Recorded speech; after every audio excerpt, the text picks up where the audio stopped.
السلام عليكم ورحمة الله وبركاته. الحمد لله رب العالمين. صلى الله على سيدنا محمد النبي الأمي وعلى آله وصحبه وسلم تسليما كثيرا. وبعد,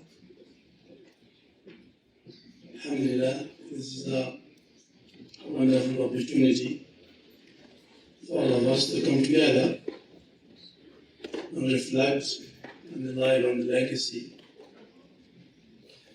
of one of those who stood as a witness for God.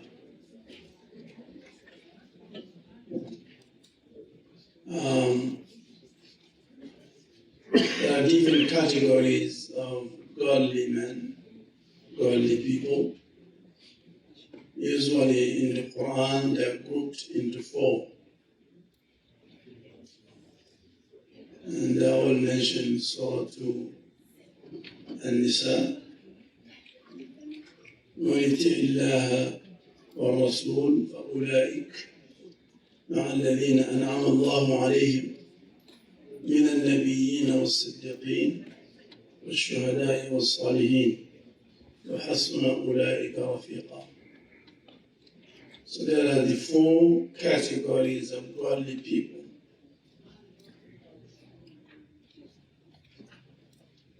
One of those categories is the categories of the Anbiya. The other category is the Siddiqeen, and the other category is the Shuhada, and the fourth category is the Salihun. So the prophets, the sincere and true believers, Siddiqeen, and witnesses, the Shuhada, and righteous, the Salihin. وحسن أولئك رفيقا. So when we read Surah Fatiha, which we all know by heart, we read every day, we ask God, اهدنا الصراط المستقيم صراط الذين أنعمت عليهم. Oh Allah, guide us the straight path of those that you have blessed. So those you have blessed, it's about these four categories. So we're asking Allah every day to include us among these four categories of His special servants and slaves. So I want, from my readings of the biography of Malcolm X, usually I love to read biographies since when I was a young adolescent. Like here in Dakar, I was buying always books, autobiographies or biographies of great men.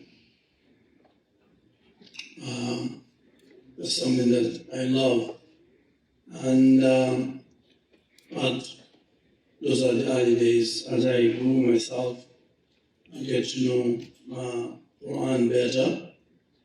When I read a biography of anyone, I would love to know which categories does this person belong to? What is the secret of his greatness? Because if he belongs to any of these four groups, then definitely are surely a great person. And we understand that in the Quran, God praised the Prophet ﷺ only once. And that once he said, وَإِنَّكَ لَعَلَىٰ خُلُقٍ عَظِيمٍ. You indeed have a great character. It's the only time he praised him. So greatness is something that has to do with character. So these are the four categories, I said, of great people and Quran. So I always try to see where these great persons belong to, which categories. And Quran has laid out the characteristics of each of these groups. so that as you read Quran, you can tell where you yourself belong to, if you do belong to any of them. And if you don't, what you should do, you should aspire to belong to. So those, my thorough analysis of the life history of Malcolm X has convinced me that he belongs to one of these four categories. And the one that he belongs to is the witnesses. And there's a reason for that. Al-Ashhad, Al-Shuhada, the witnesses, not simply because he was martyred, which also is the word witness, shaheed in Islam, but because of the components of his character and how that's reflected in his life. Those we call witnesses, that God raises among us from the common folk of believers, God will pick some and raise them and make them witnesses. Witnesses over others, other believers, and witnesses over the people of their time. And these witnesses, they are found across all nations. There's no nation without a witness on any given time.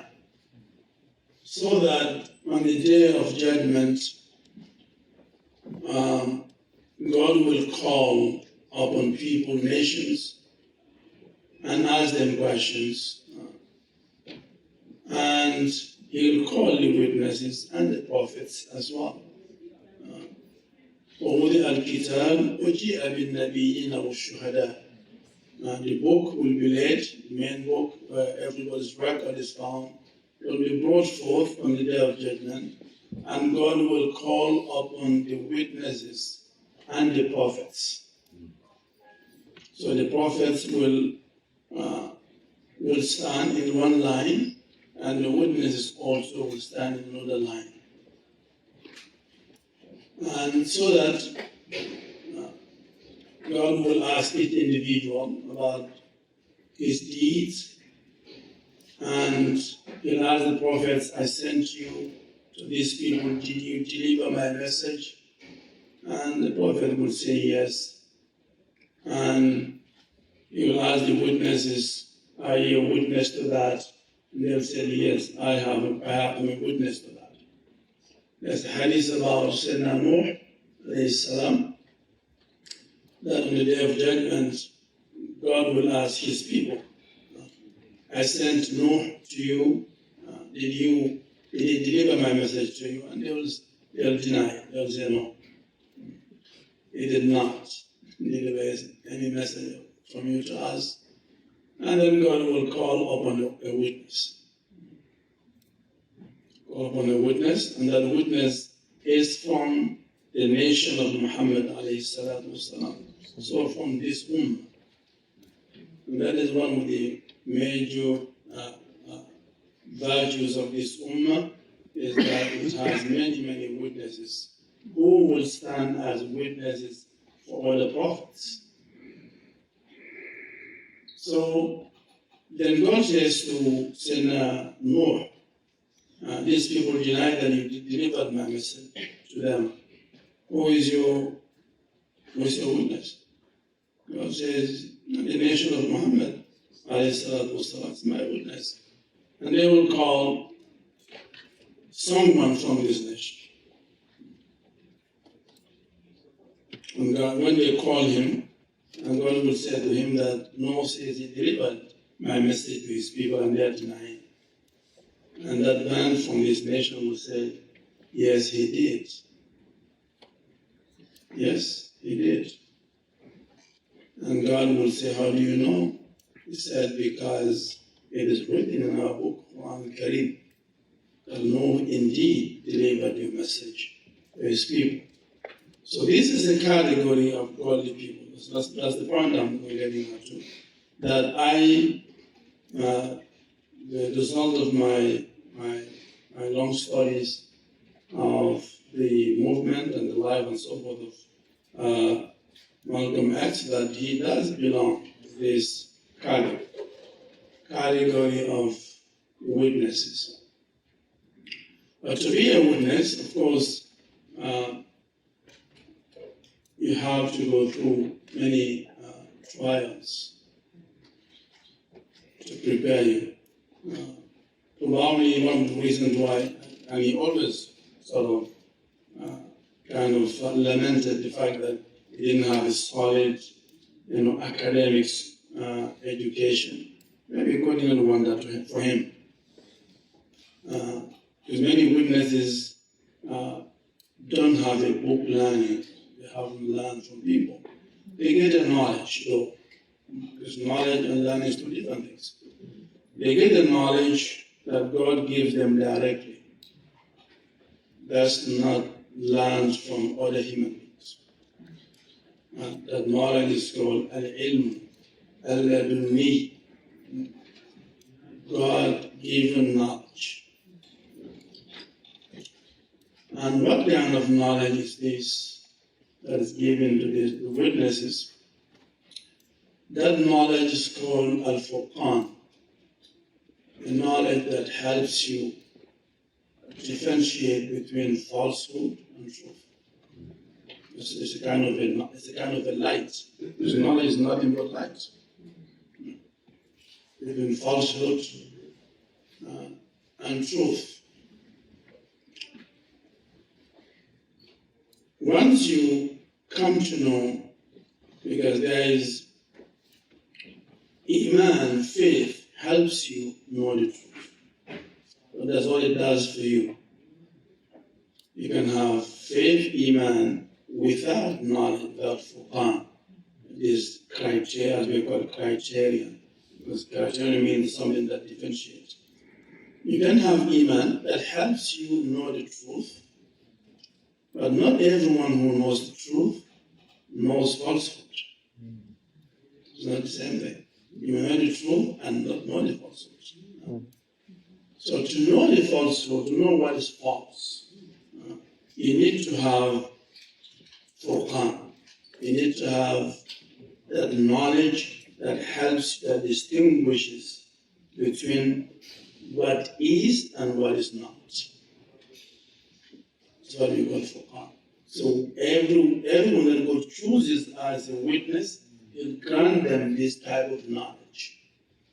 As I said, it's divinely given, it's divinely inspired. It's not something that you learn from people, from other human beings.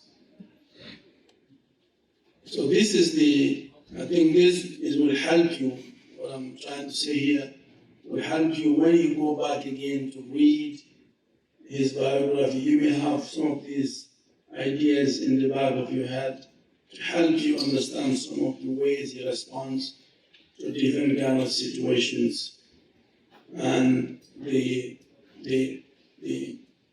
inspiration that the spark that was mobilizing, that was behind his zeal and his enthusiasm for truth. So as I said, that these witnesses are found in, God raises them in every age. Like now, even in our time, there has to be witnesses among us. There's no time in human history that witnesses don't exist. They are always there.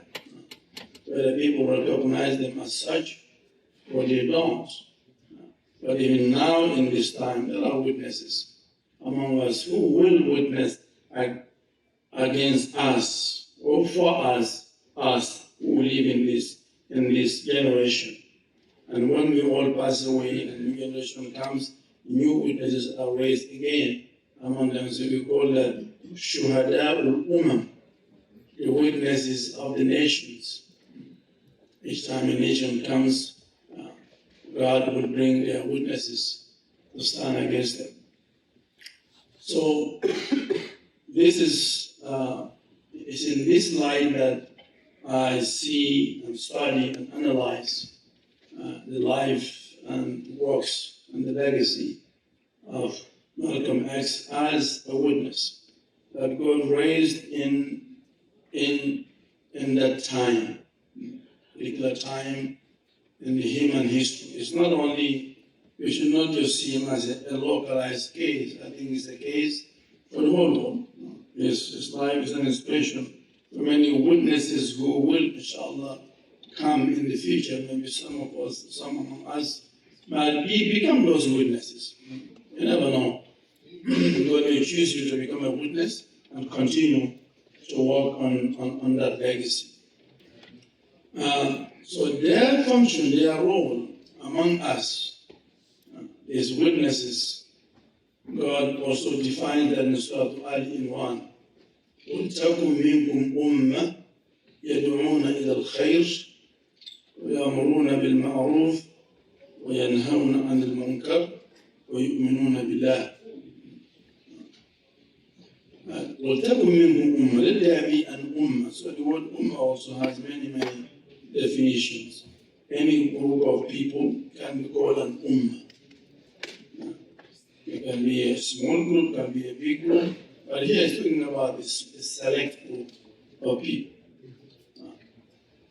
that God selects among us, chooses among us, and empower them with Quran to fulfill their role of witnessing.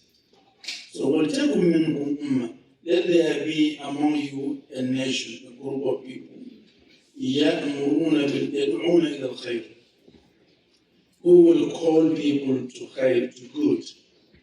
This is the first thing. To call people to khair, to call people to good. What is good? Call people to life. That يَا أَيُّهَا الَّذِينَ آمَنُوا اسْتَجِيبُوا لِلَّهِ وَلِلرَّسُولِ إِذَا دَعَاكُمْ لِمَا يُحْيِيكُمْ. Or you who believe, respond to Allah and His Messenger if He calls you to what gives you life. So He calls you to life. He calls you to Iman. He calls you to God. That God is life. So that's the first thing. Da'wah. Be a da'iyah. To be a caller. That's one of the functions of the witnesses. وَلْتَكُنْ مِنْكُمْ أُمَّةٌ يَدْعُونَ إِلَى الْخَيْرِ. Will call people to khair. And then وَيَأْمُرُونَ بِالْمَعْرُوفِ. And they will urge people, exhort them to what is good, which means that to be upright. يَأْمُرُونَ بِالْمَعْرُوفِ. They call people to uprightness. وَيَنْهَوْنَ عَنِ الْمُنْكَرِ.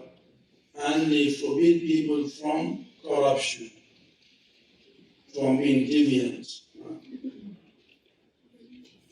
So this nation must exist among us, this group of people.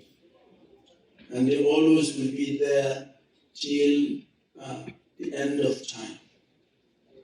That select group will always be there. God will pick them from nations all across the whole world. So some of, as I said, my conclusion, my conviction is that God, Malcolm X was one of those selected in this group at this time. أمة الدعوة أمة يدعون إلى الخير يأمرون بالمعروف وينهون عن المنكر. But this function, of course, is fraught with danger, many kind of dangers and difficulties and hardships. Because when you want to call people to what's good for them and call them away from debt, call them away from bondage, trying to free them and liberate them, they will fight you back, not knowing that you are working for their good. So Malcolm X was not only a witness against, as we some against the white people, he was a witness against everyone, and for everyone at the same time. Because witness is one of their characteristics, that they are always impartial. Because to be a witness, you have to stand out of the situation and watch. If they are involved, he can be a witness. So a witness has to be completely impartial, to be able to be a witness upon those that he is watching over. So he was a witness for everyone, a witness in his time, in particular in the country where God raised him. But that goes beyond the boundaries of the United States. It goes all around the world. So وَلْتَكُنْ مِنْكُمْ أُمَّةٌ, let there be a nation among you that will call people to khair, and that will urge people to be upright and forbid them from being deviant. And these are the people that God called them, these are the people of success. So as I said, this task that God gives you is a God-given task. Has lots of danger in it. It requires certain characteristics in a person. One, to have courage and have no fear. If you have a fear, you can be a witness. You can be a caller. Two, you cannot. You have to have patience, and which means that you don't get angry, you don't get hasty as well. So it comes back to characteristics. Because the characteristic of patient, when we say someone is patient, we mean that it's somebody who doesn't get angry and he doesn't get hasty. Either of them negates the characteristic of patience. So that is another characteristic, to be to have no fear, to have courage and have no fear. And two, to be patient. Not to get angry, not to be provoked, not to be perturbed in the phase, in performing your obligations and your duties, to remain steadfast. And anger negates that. If you get angry, then you get weak naturally. Anger makes you weak, and not to get hasty either. Because when you are hasty also, you make lots of mistakes. And the third characteristic as well is to sobriety. So in the sense that we are somebody who is not given to wishful thinking. You are very pragmatic, you are very awake, and you are very watchful. You are not forgetful or oblivious. And so that is very important as well in the characteristic of a witness, to be sober. Because as a witness, you're witnessing over something, you're watching over something. If you are not attentive, then you risk losing what you are witnessing over. That's the famous Arab example. They said, مَنْ رَأَى غَنَمًا فِي أَرْضِ مَصْدَعَةٍ وَنَامَ عَنْهَا تَوَلَّى رَعْيَهَا الْأَسَدُ. That if you graze your flocks in a land which is full of lions, and then you went under the tree and slept, what happens? Then the lion is going to look after your cattle.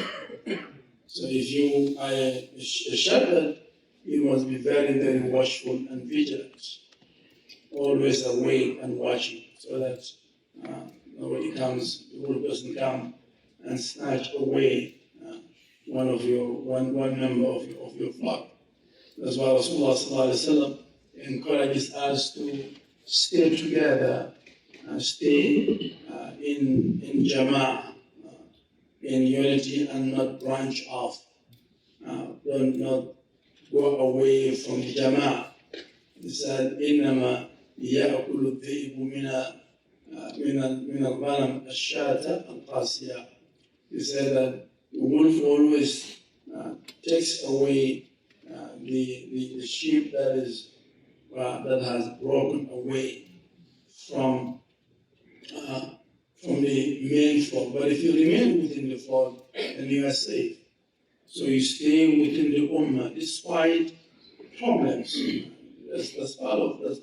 Always difficulties and hardships with other people, but that should be no reason for you to break away. Despite all the challenges, you stay within the community, you stay within the Jama'ah, you stay within the Ummah. من فارق الجماعة ومات مات ميتة جاهلية. If you walk away from the group, the Ummah, the community, and you die while in the meantime, then you will die the dying of a pre-Islamic time, or a Jahiliyyah. So God urges us to stay together, no matter the difficulties that we face by being together. That's still better than walking away and being on your own. وَإِلَّا تَفْعَلُوهُ تَكُنْ فِتْنَةٌ فِي الْأَرْضِ وَفَسَادٌ كَبِيرٌ. Unless you do that, there's going to be lots of fitna and lots of corruption in the earth. So, speaking further on this theme of being a witness to God, the first step toward this witnessing is to be a witness upon yourself. You can be a witness upon others unless you first accomplished witnessing up above yourself. That's why God said in Surah An-Nisa again, يا أيها الذين آمنوا كونوا قوامين بالقسط شهداء لله ولو على أنفسكم أو الوالدين والأقربين. Or you who believe, stand in uprightness to God, and standing witnessing, even against yourself. Be a witness against. This is not easy to be a witness. You can be a witness against others, but against your own soul, against your own self. And that's the first witnessing. Once you witness for God against yourself, then you can witness for God against others. You can be a witness for God. So, وَلَوْ عَلَىٰ أَنفُسِكُمْ أَوْ الْوَالِدَيْنِ وَالْأَقْرَبِينَ. Even if it is against your own soul, or your parents, or your near of kin. So you witness against yourself, your parents, and your near of kin before you witness and above the larger community. So that witnessing goes back to the beginning. The beginning was when? The beginning was when God first created our souls. Before the earth and the heavens were created. Before the creation of the earth and the heaven. And before the creation of what we call al-Barzakh, which is the intermediary wall between this one and the next one. The intermediary wall is called al-Barzakh. So, when God created our souls, we call it in alam al-arwah, in the realm of the spirit. He assembled them, all the souls. That's why in terms of our souls, no one is older than the other. The souls were created at the same time. It's just that the way we come into this world, we come after one another. So when God first created the souls, He gathered them, assembled them, and spoke to them. And He said to them that, أَلَسْتُ بِرَبِّكُمْ? Am I not your Lord? That was the beginning. That was the first communication between us and God. And everybody said, Bala, Shahidna. Yes, you are. We are witness to that. That's called witness. So each one of us here did witness to God. Open yourself on that day. أَلَسْتُ بِرَبِّكُمْ قَالُوا بَلَى شَهِدْنَا. Am I not your Lord? They said, yes, indeed, we bear witness to that. So when they witnessed against their own self, to say that, yes, you are my Lord, you have every right over me. You have the right of life and death upon me. You can dispose of me whichever way you want. You can do whatever you want with me because I am yours. You are mine. You created That's what that means, to be a witness for God upon yourself. To know that God has every right upon you and can do whatever He wants you to do, and you have no right of it. That's what being a witness for God upon yourself means. So we all witness to that. We all said, yes, indeed, we are witness that Yahweh. He said, أَن تَقُولُوا يَوْمَ الْقِيَامَةِ, lest you say on the day of resurrection, we did not know. So when after the witnessing was done, then God created the barzakh, the intermediary, and then He placed the souls in the barzakh. All the souls were placed in there, and then God created the heavens and created the earth, and then created Adam as the first man, alayhi salam, and then when He formed his body, his soul was taken from the barzakh and then put into his body. And then, of course, this is how the whole process started. And the point of the story is that we had done this witnessing way before the creation of the earth and the heaven. Then God sends again messengers to remind us about this witnessing. And then He raises witnesses again. We are all witnesses in potential, by raising witness among us again to remind us about our witnessing. Yet, there are still people who deny that they ever witnessed. There are still people who belie the prophet. There are still people who kill the witnesses in delivering in performing their functions and delivering their messages.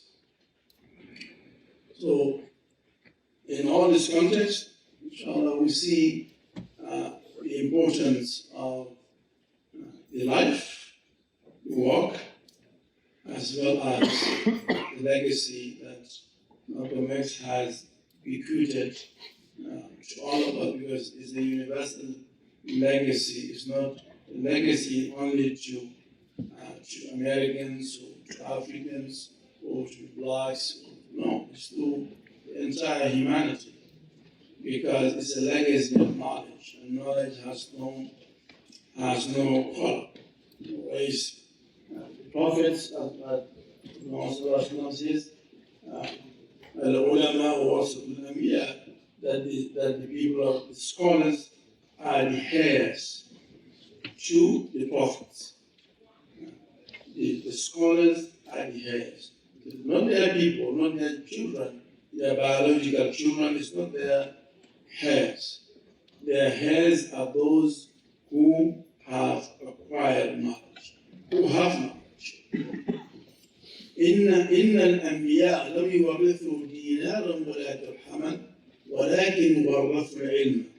He said the Prophet did not leave behind them a penny or a dime.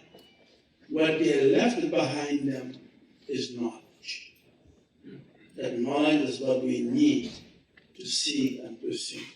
That knowledge, if you want to be truly of Malcolm X, that's what we need to seek. Seek knowledge.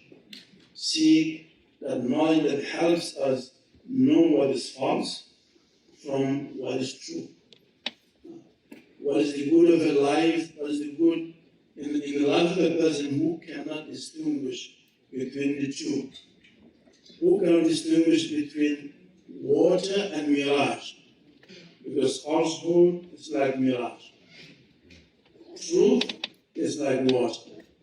If you drink water, it gives you life. It benefits you. If you run after mirage, you get nothing. You run one, you get there, there's no water. You see it again from far, you run. So all your life you keep running after a mirage. And in the end, you fall dead with thirst and hunger. Nobody wants to live forever. You want to live a life that's based on the truth. But you need to seek knowledge that helps you identify what is true to be true and what is false to be false. Just like in the term of supplication, on the Prophet sallallahu alayhi wa sallam, he says, Allahumma arina al-haqqa haqqan warzuqna ittiba'ah wa arina al-batila batilan warzuqna ijtinabah. Oh Allah, show us the truth as truth and help us follow it. Show us the falsehood as falsehood and help us stay away from it. So you need a light to be able to see the truth as truth and see falsehood as falsehood. I'll end inshallah with that. قولي هذا استغفر الله لنفسي ولكم والسلام عليكم ورحمة الله وبركاته.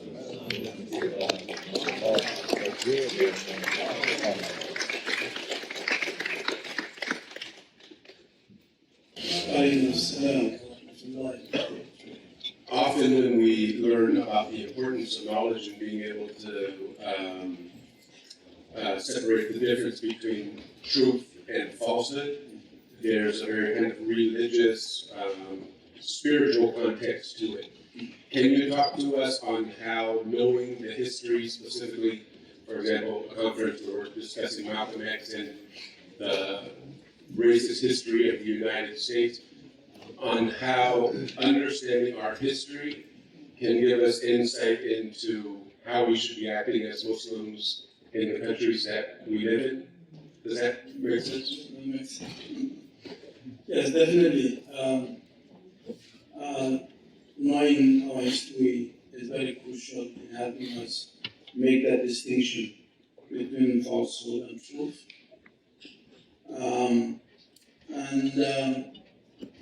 It's a story of when the French, doing colonialism all day today, when the French militarily occupied Senegal and later on they occupied Mauritania as well. And they established French schools in Mauritania. And they invited the local population to come to send their kids to French schools, and nobody came. Nobody sent their kids. Well, because Mauritania has a long history of Islamic scholarship. So when they changed their strategy, they built schools, Muslim schools. Yes, they built Muslim schools, and they brought teachers from Algeria who was already long occupied, long colonized, and they brought Muslim teachers from Algeria who are very close, very well indoctrinated in French culture. So they brought those teachers to get the confidence of people to say that you can send your kids. So in those schools, however, the curriculum included all Muslim, all Islamic subjects.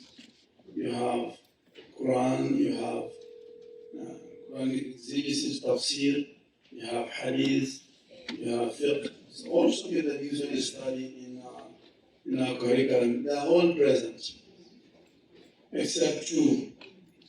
The French omitted two key subjects from the curriculum. One of them was the seal. They omitted the seal. The seal was not in the curriculum. It's very strategic. Yes. Of course, because they want our children to study the seal. Their purpose is to create a model, a French model for our children. It's going to be Napoleon Bonaparte, who is instead of Khalid bin Walid, Napoleon Bonaparte, instead of so. So definitely they don't want Islamic seal, naturally. Defeat the whole purpose for them. So they removed the seal from the curriculum, and the next one was Islamic history also. That's the normal history. Yes. With this, you can learn all the rest, no problem. Be a faqih, be a mufassir. But you have no, you don't know history. You have no model to live up to, which is the Prophet Sallallahu Alaihi Wasallam. So, it doesn't matter. That's why now we have scholars who have all this knowledge, but they are not very Muslims. So it's very important that we teach our children. That's why I tell them I go, teach your children Sirah thoroughly, and also Islamic history. Let them know their history very well. And after that, let them study whatever they want to study. Science, physics, whatever. Doesn't matter. But if they don't know these two, whatever you teach them will turn against them someone. Anyway, so that is that story of Virginia was very eye-opening for me, that you know where the danger lies. And now, unfortunately, many Islamic schools in the US and in Canada, they haven't taken note of this. They study all those, but Sirah and sometimes history, Islamic history, doesn't even exist in their curriculum at all. Yeah. That is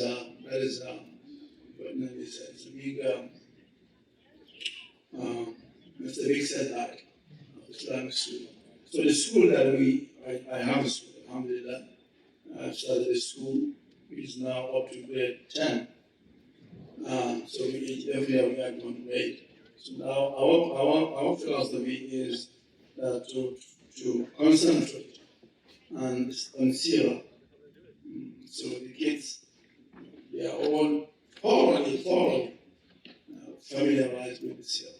They're telling every detail of the Sirah. So that helps you, because it helps you to know why the Prophet ﷺ responded in this situation in this way. Then that will help you also, if you are in the same kind of situation, how to respond. So it teaches you how to live this life within your context. So in learning Sirah, not only for children, for adults as well, is very, very, very helpful. So of course we would have a small book about that teaches the children,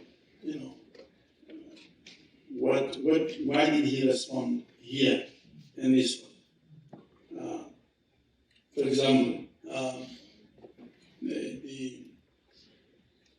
we spoke about honesty and being trustworthy, and we give the example of when the Prophet ﷺ made a pact with the Meccans. They call it the Pact of Hudaybiyah. And the pact stipulated that you'll have no war for 10 years, and that anyone who fled from the Muslims to go to Mecca, Meccans don't have to send him back. Anyone who fled from Mecca to go to the Muslims, they have to send him back. So those kind of terms as well seem unfair to the Muslims.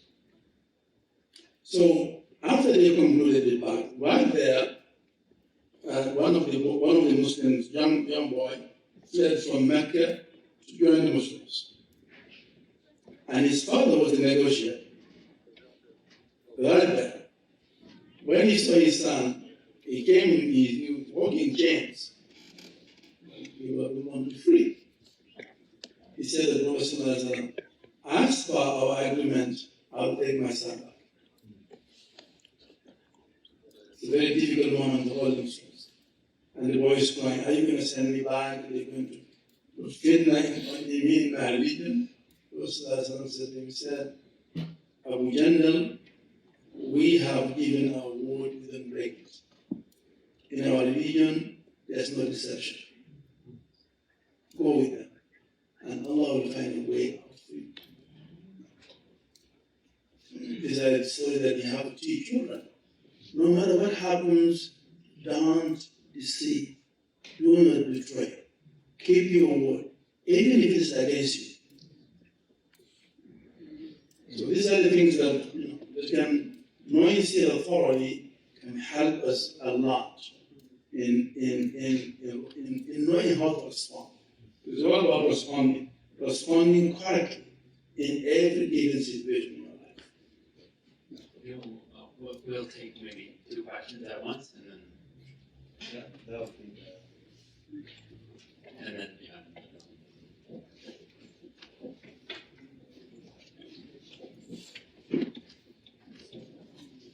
أعوذ بالله من الشيطان الرجيم بسم الله الرحمن الرحيم. Ya Sheikh, I appreciate your opinion. I have one question to give you. What is your appreciation for all your connect with what do you mean for if you see Guinea-Bissau, you say Jabikunda. If you go to the Gambia, you say Barokunda.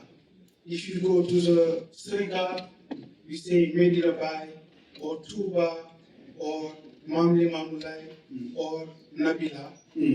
And what is your opinion for the relation has to do with Malcolm X to another country or another continent? What do you mean for the, if you want to understand, Islam is a home. This all actually has a, is a room. This room is on the home. And you, for the community, you know the community, Jahanki community.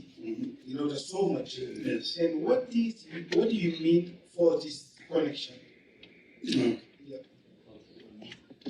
If I understand very well, it's trying to say how Malcolm X's life and history is relevant to our traditional institutions. Yes, this is relevant. Was there one more to? Okay.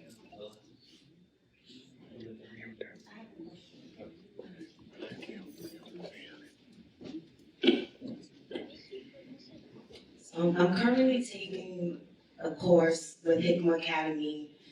It's on remembering the heart, healing trauma through an Islamic lens. And the professor mentioned a hadith that I heard for the first time. It was wisdom is the lost property of the believers, I believe. And I'm just interested to hear what your insight is on that hadith. Yes, it is a commonly known hadith. I don't know the degree of its authenticity, but its meaning is authentic. Why? Because the Prophet ﷺ would speak about inna min ash-shi'ri hikmah, that some poetry does contain wisdom. Like this poetry, wisdom is about what? It's about knowing the true measure of things. That's the definition of the word wisdom itself. To know the true measure of things, which prevents you, of course, from extremism and excessiveness. Hikmah. So the word hikmah itself is a compound word. Hik and mat. Hik means haka yahki, mean word or statement or saying. Mat means middle. It's a very common word, even in the Indo-European languages, Mediterranean, so means middle or balance. So hikmah is a balance word.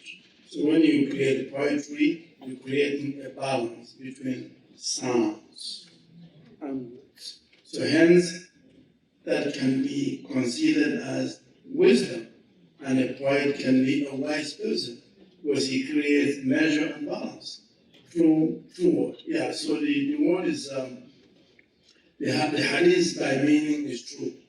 That wisdom, a believer should seek wisdom and pursue it. And wherever you find wisdom, whether you find it with a Muslim or non-Muslim, take it. That's what I want to say now, that knowledge is universal. And wherever you find knowledge, take it. It is yours. And because it is from God. It is from God. It is everybody's property. It doesn't belong to anyone. So it is for you to take it if you can give up. So going back to your question, yeah, definitely. I don't think there's any, the legacy of Malcolm X is an extension or an extension of our traditional spiritual legacies in Africa. The legacy of Al-Hassan Swade, the founder of the Dakar community, the legacy of Imam Fode. So those are the